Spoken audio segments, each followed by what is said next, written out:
Pauline Attenborough was 72 years old, but she looked much younger. When a soft light shone on her, she could look as young as 30. She had a lovely figure and face, and her nose was a very good shape. Only her big gray eyes made her look older. Pauline had left her husband, Ronald, many years ago. Pauline and Ronald had had two sons, Henry and Robert. Henry, the older son, had died when Robert was only 10. Now Robert was 32. He lived with his mother and worked as a lawyer in London. Robert Attenborough did not earn very much money, but this was not a problem. His mother was a rich woman. Pauline's niece, Sis, also lived in the house. Her father, Ronald Attenborough's brother, had died 5 years ago. Sis had no money or home of her own. She needed a place to live. So she depended on her Aunt Pauline. Sis was a big young woman, with dark hair and eyes. She was very shy. She was in love with her cousin, Robert, but she had never told him this. Robert was also very shy. He had no confidence in himself. Pauline, Robert and Sis lived together quietly, in a lovely house about 25 miles from London. The house was surrounded by pleasant gardens. It was the perfect house and the perfect life for Pauline. Every day, Robert went to work in London. Then when he came home, the three of them, Pauline, Robert and Sis, ate dinner together. During dinner, there were always candles on the table. Pauline liked candles because the soft candlelight made her look young and beautiful. The soft light shone on the skin of her bare arms and the soft material of her dress. Pauline shone with happiness. She looked like a beautiful woman of only 32 or 33. After dinner, they had coffee in the warm drawing room. The room was full of lovely furniture. For many years, Pauline had collected furniture and beautiful, unusual pictures from many different countries. She had sold these things to museums for a lot of money. This had made her a rich woman. Pauline, Robert and Sis chatted together pleasantly. Their conversation was always simple and bright. Then at 8:30, Sis carried the tray of coffee things out of the room. Robert always stayed and continued chatting to his mother. He always listened to everything that she said. At the side of the house, there was a large courtyard. Sis had a flat just across the courtyard, above the old coach house and stables. Several years ago, a carriage and horses had been kept in these buildings. Now Robert kept his car in the coach house. Sis did not always go to her flat after dinner. In summer, she sometimes sat outside in the large garden. She listened to Pauline's laughter coming from the drawing room. In winter, Sis put on a thick coat and walked through the garden and down to the little bridge over the stream. She liked to hear the water running under the bridge. She would look back at the lighted windows of the drawing room, where Pauline and Robert were so happy together. Sis loved Robert. I believe that Pauline wants Robert to marry me when she dies, she thought. But Robert is very shy. Perhaps his mother won't die for many years. By that time, it will be too late. Robert will be just an empty man who never enjoyed his life. Sometimes Sis stayed in the dark garden until about 10 o'clock when she saw the light go on in Pauline's bedroom. Robert usually stayed in the drawing room for another hour, then he would go to bed too. Sis, standing in the garden, wanted to go to him. She wanted to say, "Oh, Robert, this is all wrong," but she could not do this because Aunt Pauline would hear. So she went to her own rooms. In the mornings, Robert went to London at about 9 o'clock. Pauline rested in bed. She came downstairs at lunchtime. Sometimes she did not leave her bedroom until tea time. But she always looked fresh and young. Pauline always had a rest in the afternoons. When the sun shone, she liked to lie outside and bathe in the warm sun. Behind the stables, there was a second, smaller courtyard, which was surrounded by trees. The sun shone right down into this little courtyard, so it was a perfect place for sunbathing. Here, Sis put a chair for Pauline to lie on, a large umbrella and blankets. If the sun became too hot, Pauline could lie in the shade of the umbrella. One afternoon, Sis decided to sunbathe too. She found a ladder and climbed up onto the flat roof of the stables. Then she lay down on a blanket in one corner of the roof. The sun shone brightly here and it was very hot. Sis was above Aunt Pauline, who lay in the little courtyard below.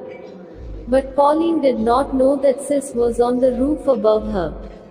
It was lovely, lying in the warm sun and air. The warmth of the sun on her legs and arms made Sis feel comfortable and relaxed. Suddenly she heard a voice speaking softly and her heart jumped with fear and shock. "No, Henry dear," said the voice. "It was not my fault that you died instead of marrying Claudia." The voice did not sound human. Where was it coming from? There must be someone on the roof. Sis lifted her head and looked around. But there was nobody on the roof with her. Suddenly she heard the soft voice again. "No, darling. I said that you would be tired of her in 6 months. I warned you, and it was true. I couldn't do anything more. And you died without ever knowing me again." The voice was silent. Sis lay on her blanket. It was a beautiful summer afternoon. That the voice belonged to a ghost. Sis hated the idea of ghosts, spirits and magic. Then she heard a deep sigh and the strange voice spoke again. "Ah, well, a heart must feel pain. But it wasn't my fault, dear. It is better for a heart to feel pain, rather than break from sorrow. And Robert could marry poor, boring Sis tomorrow, if he wanted to. But he doesn't care about her." Sis sat up quickly. She was very surprised. It was Aunt Pauline talking. It must be Aunt Pauline. Where was she? And how was Sis hearing her strange whispers? Aunt Pauline must be lying right below her. And she must be using a trick to make her voice sound strange. Aunt Pauline was trying to frighten her. Sis was still afraid, but she was now thinking more clearly. Sis lay down again. She knew the story of Henry, Robert's older brother. Henry had been in love with Claudia, a beautiful young actress. But his mother had been against Claudia and had laughed at Henry. Henry had become ill with a brain disease and died at the age of 22. "I think that I should get up now," the voice was saying. "I've had enough sun. A woman might live forever if she has enough sun, love and good food. I truly believe a good life will make me live forever." "That is certainly Aunt Pauline's voice," Sis said to herself. "How horrible. I'm hearing Aunt Pauline's thoughts." Sis turned and looked down in front of her. She was staring at a hole in the corner of the roof. The lead gutter, the pipe for taking away the rainwater, went down into this hole. The water then came out of the rain pipe, near the ground. Suddenly a sigh and a whisper came out of the hole. "Ah well, Pauline. Get up. You've had enough sun today." Now Sis understood. Aunt Pauline was lying below her and the rain pipe was carrying her voice up to the roof. Aunt Pauline was speaking her thoughts aloud. She did not know that the sound of her voice was going up to the roof. So Aunt Pauline was feeling guilty about Henry's death. He had died and she thought that it was her fault. Sis believed that Pauline had loved her big, handsome son Henry, more than she loved Robert. Henry's death had been a terrible shock for Pauline. She only loved Robert because Henry was dead. Sis put on her clothes, picked up her blanket, and carefully climbed down the ladder. As she went down, she heard her aunt calling, "All right, Sis." The lovely lady had finished sunbathing. She was returning to the house. Sis went into the small courtyard. She picked up Pauline's blankets and the chair and put them in the house. Then she looked for the opening of the rain pipe. She found it in the corner of two walls of the stable building. The mouth of the rain pipe was almost hidden by the leaves of a plant on the wall. When Pauline sat in her chair and turned her face to the wall, her mouth would be near to the rain pipe. Sis had heard her aunt's voice. No ghosts, spirits, or magic had made the voice. That evening, after they had drunk their coffee, Pauline stood up. "The sun has made me so sleepy today," she said. "I shall go to bed now. You two sit and chat." When Pauline had gone to bed, Sis turned towards Robert. "Do you remember your brother, Henry?" she asked him. Robert looked at her in surprise. "Yes, very well," he said. "What was he like?" asked Sis. "Tall and handsome, with soft brown hair like mother," Robert said. "Women liked him. Henry was very happy and clever." "Did he love your mother?" "Very much," Robert said. "She loved him too, more than she loves me." "Robert," Sis said. "Do you like me?" Sis saw Robert's face become pale. "Yes," Robert said. "I like you very much. Will you kiss me?" "Nobody ever kisses me," Sis said. Robert looked at his cousin with fear in his eyes. Then he stood up and kissed her gently on the cheek. Sis held Robert's hand and pressed it against her breast. "Come and sit with me in the garden," she said. "But what about mother?" he said. He was nervous and shy. Sis smiled a little and looked into his eyes. Suddenly Robert's face became red. A few minutes later, she left him and went to her flat. The sunny weather continued. It was now July. Every afternoon, Pauline sunbathed in the small courtyard. And Sis lay on the roof above the stables, listening. But the sound of Pauline's voice did not come up the pipe again. After dinner in the evenings, Sis waited in the garden. She saw the light go on in her aunt's bedroom. She saw the lights go out in the drawing room. She waited, but Robert did not come into the garden. Then one night, he came out and walked towards her. Sis stood up and walked softly over the grass to him. "Don't speak," Robert whispered. They stood together, looking up at the stars in the dark sky. "Oh, can I ask you to love me?" he said. "And how can I marry? I haven't made much money. And I can't ask my mother for money." "Then don't worry about marrying yet," Sis said. "But do love me a little." Robert gave a short laugh. "It's hard to begin," he said. They sat down and he held her hand. At last, she said good night, stood up, and went indoors. The next day, Sis lay on the roof, sunbathing. Suddenly she heard her aunt's voice from the hole in the lead gutter. First Pauline spoke in Italian, then she spoke in English. "No, Robert dear," said Pauline's voice. "You will never be the same kind of man as your father. But you look like him. Moro was a wonderful lover. Moro, Moro, how you loved me." The voice stopped speaking. Sis realized that her aunt had a secret. Pauline's husband, Ronald, had not been Robert's father. Robert's father had been an Italian man called Moro. "I'm disappointed with you, Robert," continued Pauline's voice. "Your father was a priest, but he was the best lover in the world. You are like a cold fish. And Sis is like a cat who is trying to catch you." Sis suddenly put her mouth near the hole in the rain pipe and spoke.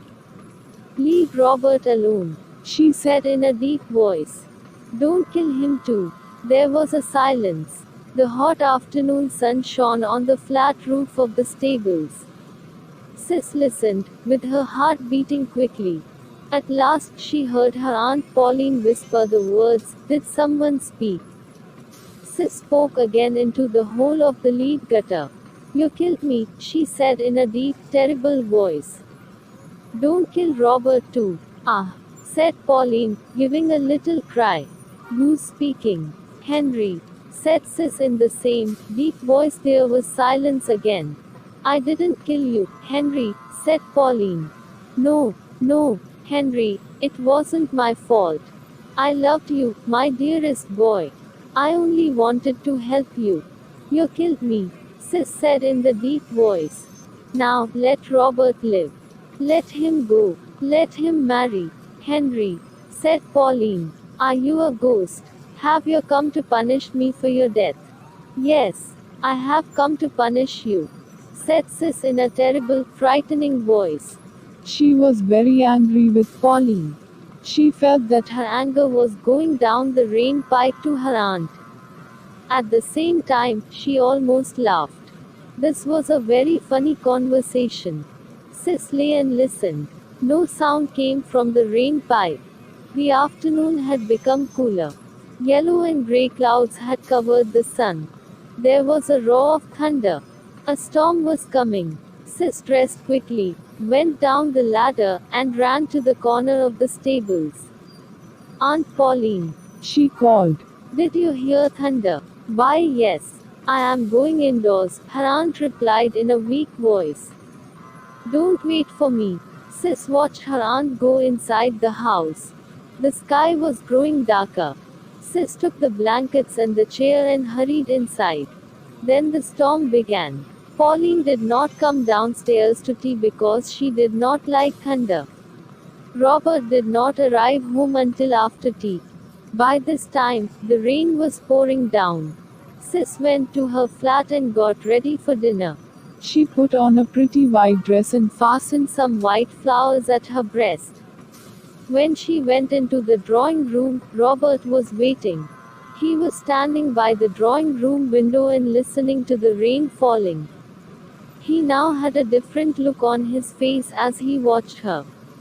The drawing room was lit by the soft light of a table lamp. Sis walked towards the bookshelves near the door. When she heard the door opening softly, Sis suddenly turned on the switch of the ceiling light. Her aunt, wearing a black dress, stood in the doorway. The strong, hard light showed her face clearly. Pauline was wearing makeup, but her face looked old and full of hate. Oh, Aunt! Cried Sis' mother, you look like a little old lady. Said Robert in a shocked voice. Aren't we going to eat dinner?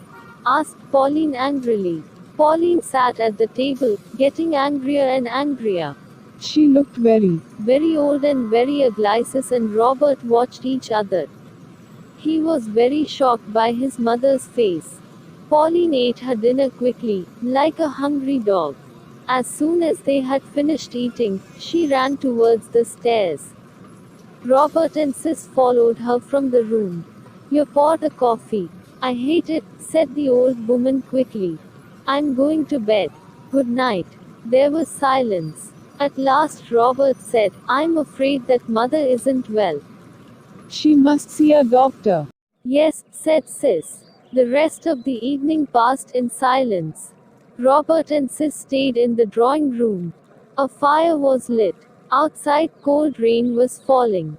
At about 10 o'clock, the door opened and Pauline came into the room. She shut the door and came to the fire. Then she looked at Robert and Sis with hate in her eyes. You two should get married quickly, she said in an ugly voice. You are so much in love. Robert looked up at his mother. You believe that cousins should not marry, mother, he said quietly. You told me that often.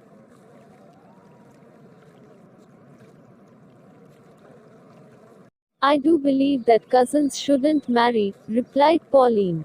But you're not cousins. Your father was an Italian priest, Robert. He was a great man. And he was too great to have a weak son like you. With a terrible look on her face, Pauline left the room. Pauline had gone mad. Her madness continued for a week. The doctor came and told her that she must sleep. He gave her drugs to help her. But she did not take the medicine. She walked about her room, looking ugly and full of hate. She would not look at either Robert or Sis. At first, Sis was frightened by what she had done. She realized that her trick had made her aunt mad.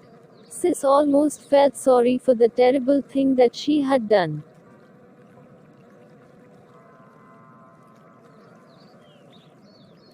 Then she thought, this woman is the real Pauline. We never saw her true character before. But Pauline was not going to live long.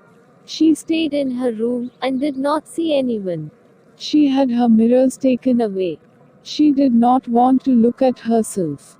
Robert and Sis spent a lot of time together. But Sis could not tell Robert what she had done. She was afraid. Do you think that your mother ever loved anybody? Sis asked him one evening.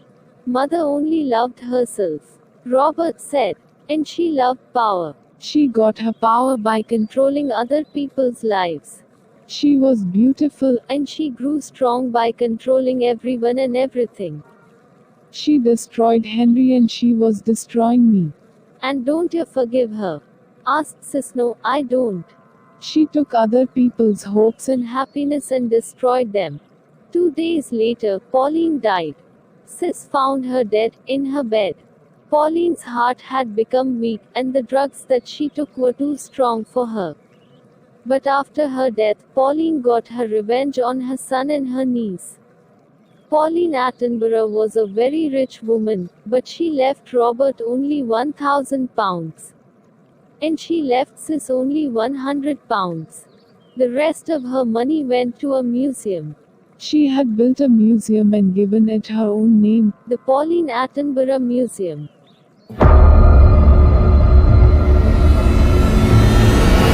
Thanks for watching, and make sure you subscribe. Learn Simple English with 3D Animations YouTuber channel.